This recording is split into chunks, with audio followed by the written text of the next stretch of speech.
दोस्तों, क्या आपकी गाड़ी की फ़ाइल ऑफ़िस में पड़ा हुआ है या कोई आप ऐसे गाड़ी ख़रीदने जा रही हैं जिसका फ़ाइल ऑफ़िस में पड़ा हुआ और आप परेशान हैं, आप घबरा रहे हैं कि कहीं इसका फ़ाइल ख़राब नहीं है, कोई मिसिंग नहीं है, कोई प्रॉब्लम तो नहीं है।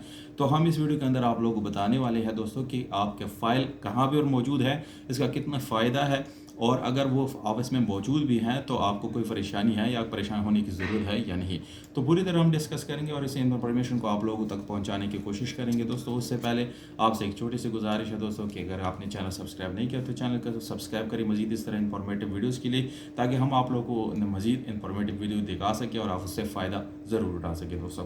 तो अपनी वीडियो की तरफ आते हैं और उसको स्टार्ट करते हैं। सबसे पहले दोस्तों हम ये बात करेंगे कि जो ज़्यादातर गाड़ियाँ होती हैं उसके फ़ाइल जो हैं वो ऑफ़िस में क्यों होते हैं दोस्तों। तो अगर आप हिस्ट्री में जाएंगे, यानी 2000 सन 2000 या इस तरह के बैक में जाएंगे, तो पहले यही सिचुएशन होता था। गाड़ियों के जब आप रजिस्ट्रेशन करते थे तो उसका जो फ़ाइल होता था वो ऑफिस में रख दिया जाता था। या अभी जो मौजूदा दौर चल रहा है, और अगर आप अभी के कोई सी भी गाड़ी ख़रीदते हैं तो आज से पिछले 10 साल की जो गाड़ी है, यानी 2012 के से पहले की जो गाड़ियां हैं, उस सब गाड़ियों की फ़ाइल जो है वो ऑफिस में ही पड़ा होता है। बल्कि आजकल भी इस्लामाबाद तर्ज की जो मॉडल है गाड़ियों के लिए रजिस्ट्रेशन वगैरह के लिए, तो उसके सारे जो फ़ाइल वगैरह होते हैं वो ऑफिस में ही पड़े होते हैं। तो यानी 10 साल पुरानी जितनी गाड़ियां हैं उसके फ़ाइल ऑफिस में मौजूद होते हैं, इसलिए आप लोगों को परेशान होने की ज़रूरत नहीं है, ना घबराने की ज़रूरत है।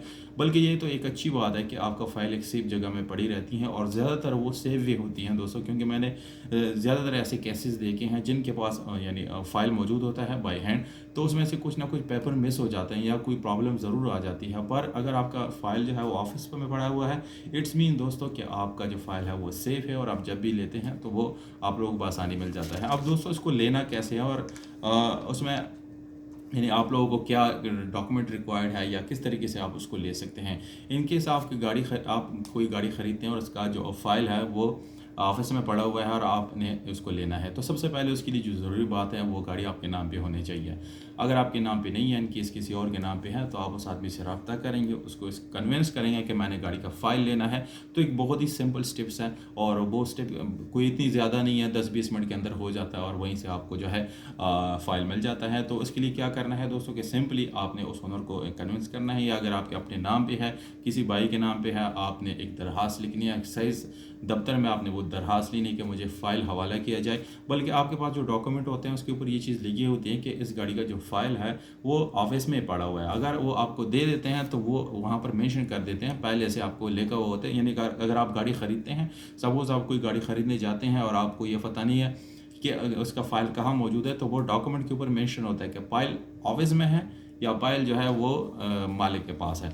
तो वो दरख्वास्त जब आप देंगे उसके साथ ये डॉक्यूमेंट की कुछ काफ़ियाँ लगा करके अपने शनाख्ती कार्ड की कॉपी देंगे, तो वो एक्सेप्ट करेंगे और वो फाइल आपको बिल्कुल जो है वो हैंड ओवर कर देगा। कोई इतनी बड़ी इशू नहीं है, ये बहुत सिंपल स्टेप्स है और जिसके थ्रू आप जो है गाड़ी की जो है यानी फ़ाइल अपने ख़ुद यानी रिसीव कर सकते हैं। दोस्तों, मैं आपको एक बात ज़रूर बोलूँगा कि आप जब भी गाड़ी ख़रीदते हैं, चाहे आप फैमिली के लिए ख़रीदें, डीलर्स के लिए ये नहीं है, क्योंकि वो ख़रीदते हैं और सेल करते हैं तो वो अपने नाम पे जब करते हैं उनको काफ़ी नुकसान होता है। बहरहाल इसके ऊपर बहुत थोड़ा सा एक छोटा सा अमाउंट जो है वो खर्च हो जाता है, पर आपकी गाड़ी जब ट्रांसफ़र हो जाती है, तो अगर आप पुरानी गाड़ी भी लेंगे, सपोज़ ये एक बहुत अहम पॉइंट है कि अगर आप पुरानी गाड़ी भी ले लेते हैं, सपोज़ 10-15 साल पुरानी गाड़ी आपने ले ली, तो आप जब उसके अपने नाम पे ट्रांसफ़र करते हैं तो उसके डॉक्यूमेंट एक दफ़ा रिवाइज़ हो जाते हैं और रिवाइज़ होने से उसके डॉक्यूमेंट अपडेटेड होते हैं। जैसे ही अपडेटेड होते हैं तो वो मौजूदा साल जो है उसमें यानी काउंट हो जाते हैं और आपको फ़ाइल जो है उसके साथ ही मिल जाता है, तो आप उस टाइम उसका फ़ाइल ले सकते हैं। तो ये एक शॉर्ट सी वीडियो थी। अगर आपको थोड़ी सी भी इन्फॉर्मेटिव लगी दोस्तों तो इसको लाइक करें। हमें कोई सजेशन देना चाहते हैं तो कमेंट सेक्शन में ज़रूर दें और वीडियो को लाइक के साथ साथ आपने सब्सक्राइब भी करना है। बहुत शुक्रिया, वस्सलाम।